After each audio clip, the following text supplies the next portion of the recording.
দেশি ডিম কত করে করতে দিয়ে দেন? 240 ডজন 240 হলে কত করে পড়ে? না না তাহলে সমস্যা নেই। এটা হচ্ছে উত্তরা ডিয়াবাড়ি বউবাজার, গ্রাম্য বাজার। আপনার বিকাল টাইমে আসলে এখানে অনেক তরতাজা জিনিস পাওয়া যায়, যেমন একদম তরতাজা। আপনার এখানে যদি দেখেন পাঁচমিশালি শাক,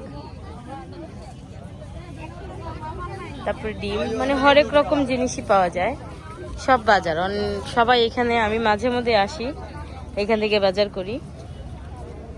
আপনার শাক সবজি থেকে শুরু করে দেশি দুধ, একদম খাঁটি গরুর দুধ থেকে শুরু করে সবই পাওয়া যায়। বিশেষ করে আনকমন জিনিসগুলা যেহেতু সেক্টরে পাওয়া যায় না, সেটার জন্য এখানে আসা। একদম লতি কেটে বেছে এরা বিক্রি করে।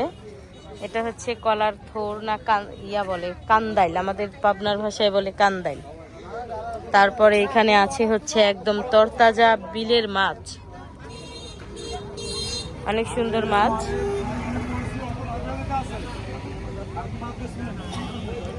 এখানে একদম তরতাজা বিলের মাছগুলো বিক্রি করে।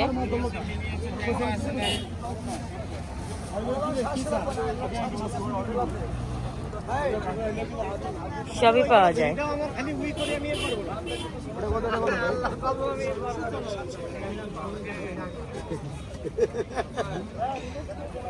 শোল মাছ কত করে? 1000 টাকা কেজি। তো দেখেন এখানে দেশি মুরগিও পাওয়া যায়, দেশি মুরগি। তারপরে টাইগার মুরগি আছে, এখানে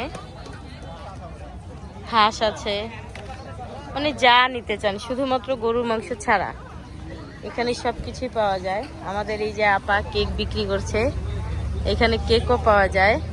হয় বিক্রি হয়? প্রতিদিন 2টা নিয়ে আসেন? আচ্ছা, পার পিস 100 টাকা করে। এখানে হচ্ছে অনেক প্রকার সবজি আছে, ফল, টক ফল, মোটামুটি সবকিছুই পাওয়া যায়। আর এই সেক্টরটায় যেমন 15, 18, 17 এই সেক্টরটার যে লোকজন তারা এখান থেকেই সম্ভবত বাজার টাজার করে। আর সবকিছুই পাওয়া যায়, শুধু গরু মাংসটা ছাড়া সবই পাওয়া যায়। তা আমিও মাঝে মধ্যে আসি এখানে বাজার করার জন্য, ভালো লাগে তরতাজা শাকসবজি। আর আমরা পাঁচমিশালি শাক কিন্তু খেতে পারি না, এইখানে আসলে পাঁচমিশালি শাকও পাওয়া যায়, ভাগা দিয়ে বিক্রি করে। এখানে হচ্ছে এই যে লতি বেছে বিক্রি করছে, এইখানে হচ্ছে পাঁচমিশালি শাক আছে। আর এই যে তিনার তো এখানে আসলে পেঁপে খেতেই হবে, মানে আসলেই পেঁপে খাবে। পেঁপে কি ভালো? মিষ্টি? নিঃসন্দেহে। হ্যাঁ নিঃসন্দেহে পেঁপে। আমরা এখানে আসলে আমাদের পেঁপে খেতেই হবে।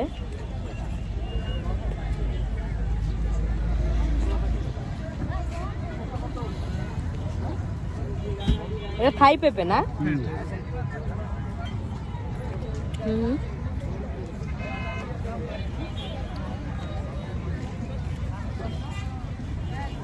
অপর সাইডে আপনার বিভিন্ন খাবারের দোকান, যেমন কাঁকড়া থেকে শুরু করে অনেক কিছুই পাওয়া যায়।